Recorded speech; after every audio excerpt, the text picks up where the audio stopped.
ปริมาณผลหน่อยเศร้าหน้าโคได้สิไทยบ้านผลบรุงตามกันความกันดานเกิดขึ้นคนเลยบึนเข้าสู่คน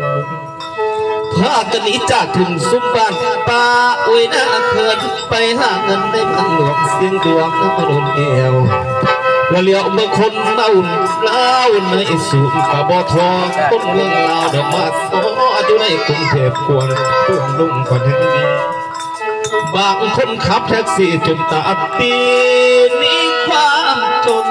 ผู้ลังคนดวงตัวอยู่บ่พอสามจากเสียงเมื่อปีนเลยปานกล้วยบงปอดแต่ลมเขาเจ้าได้มาสวมอยู่ผู้เดียวละคันนั้นบุญบอกเกี่ยวผลเที่ยวทองบ่คล้องตายหอดบ่ไม้ไก่หันสิบ่เบื่ออยู่น้ำบ้านละเมืองเวียงจันทน์เฮาแรงฝนบ่แห้งแรงแล้วจม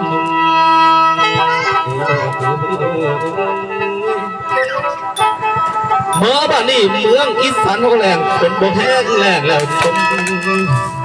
เทวดาอินพงมาใจดำโหดแทบสาวนา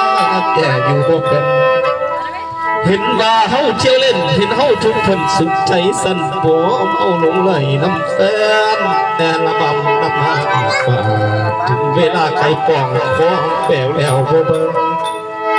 ฝากเสียงนี้ไปถึงเทวดาให้เปิดน้ำลุกให้ใส่ขี้ดิน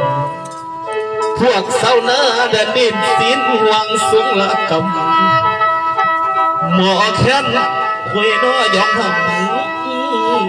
มาสร้างทำให้ฝนแรงสั่งบ่แทงผู้นำตามกันเด้อสม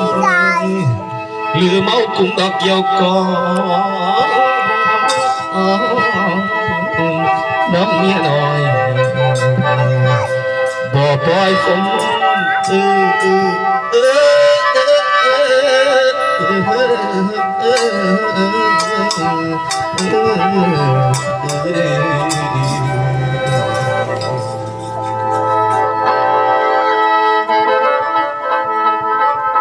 เอาขออำนาจท่านผู้ชมเพียงเท่านี้เนาะโอกาสหน้าพบกันใหม่เด้อ